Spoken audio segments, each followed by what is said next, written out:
ሰዋዊ ሳቢያቸውን ያጡና ያልተገደቡ ጭካኔ የተሞላባቸው ኢሰብአዊ ድርጊቶች በጥቁር ህዝቦች ላይ ሲፈጸሙ ማየት የተለመደ በሆነባት የዓለም ስርዓት አድዋ ለዓለም ታሪክና ፖለቲካ አዲስ ታሪክን ጽፏል። አድዋ ከኔነት ከኛ በላይ ከኛ ወዲያ የሚሉ ነጮችን የዓለምን ጥቁር ህዝብ ሁሉ ያስገዙ የነበረ በሚመስላቸው ዘመን የጥቁር ነጻነት የመጎናጸፍ መብት እንዳለው ያሳየ ታሪክ ነው።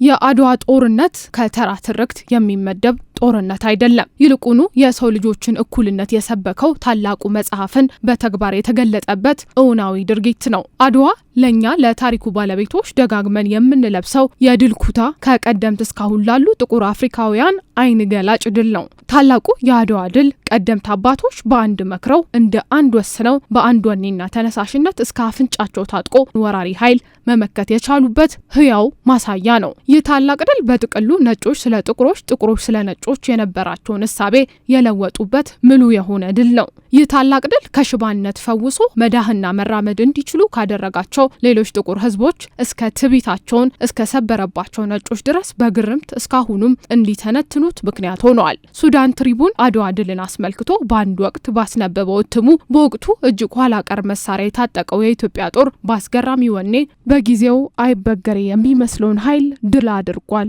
ሲልም ዘግቧል። የቀድሞው የደቡብ አፍሪካ ፕሬዝዳንት ታቦ ምቤኪ በየዓመቱ ሜይ 25 በሚከበረው የአፍሪካ ቀን ጉባኤ ላይ ተገኝተው ስለ አድዋ ድል በዓል ምስክርነታቸውን ሲሰጡ የአድዋ ጦርነት የኢትዮጵያን ነጻነት እንዲቀጥል ከማድረጉ ባሻገር ሀገሪቷ በወቅቱ በቀኝ ግዛት እንደተያዙት ሀገራት እንዳልሆነች ያሳየችበት ጭምር እንደሆነም ገልጸዋል። የበርሊኑ ጉባኤ አፍሪካ በቀኝ አገዛዝ ውስጥ መውደቅ እንዳለባት ሲወስን ኢትዮጵያውያን ጀግኖች አፍሪካ በቀኝ ግዛት ቀንበር መያዝ የለባትም አሉም፣ ተሳካላቸውም ነበር ያሉት ምቤኪ የኡጋንዳው ፕሬዝዳንት ዩዌሪ ሙሴቬኒ በአድዋ ድል ክብረ በዓል ላይ በተገኙበት ወቅት ጫማዬን መውለቅ ይኖርብኛል፣ ምክንያቱም ይህ የተቀደሰ ስፍራ ነው። አድዋ የአፍሪካ የተቀደሰ መሬት ነው። አድዋ የአፍሪካ የውርደት ሸማን የገፈፈ ነው። አፍሪካ በውጭ ወራሪ ኃይል ተወራ በቀኝ ግዛት ተይዛ ነበር ብሎ የሚያስቡ ሰዎች ሀፍረት ሊሰማቸው ይገባል ነበርም ያሉት።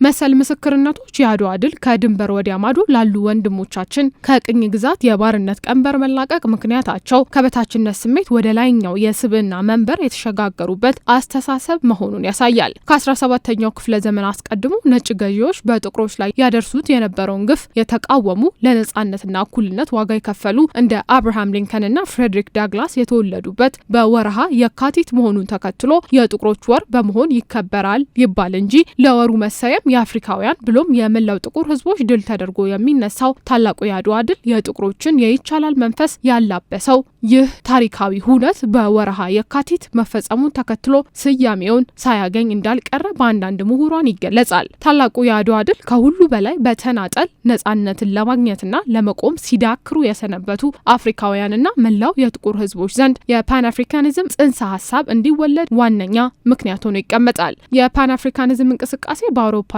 በ1900 ከተካሄደው የመጀመሪያ ጉባኤ በኋላ በዓለም አቀፍ ደረጃ ትኩረት ያገኝ እንጂ የአድዋ ድል ከተካሄደበት 1890ዎቹ ማብቂያ አንስቶ እንቅስቃሴው ጅማሮውን ማድረጉን ይነገራል። በፓን አፍሪካኒዝም እንቅስቃሴ ውስጥ ቁልፍ ሰው ተደርጎ የሚቆጠረው ዊሊያም ኤድዋርድ ዱቦይስ አድዋ ራስን በራስ የማስተዳደር የሰው ዘሮች እኩልነትና የጥቁሮችን የመቻል አቅም ማሳያ፣ ኢትዮጵያውያን ደግሞ ሐውልቶቹ ናቸው ሲልም ይገልጻል። እውቁ ፓን አፍሪካኒስት ማርክስ ጋርቬይ በበኩሉ አድዋን ሲገልጸው ለአፍሪካውያን የነጻነት ብርሃን ፈንጣቂዎች የሆኑት ኢትዮጵያውያን ምስጋና ይገባቸዋል ሲልም ድሉን ይገልጸዋል። ኳሜ ንክሩማ በበኩላቸው ማሸነፍ መበጣጠስ የማይቻል የሚመስለውን እሳቤ የቀየረ የድል ጮራ ሲሉ አድዋን ይገልጹታል። በጥቅሉ አድዋ ለፓን አፍሪካን ራዕይ አቀንቃኞች በተምሳሌትነቱ የሚጠቀስ ነው። ለዚህም ይመስላል እንደ አውሮፓውያን አቆጣጠር በ1904 የሃይቲው የፓን አፍሪካን ባለቤት ቤኒቶ ሲልቪያ እንደ ሌላኛው ሀገር ወደሚቆጥራት ኢትዮጵያ መምጣቱ።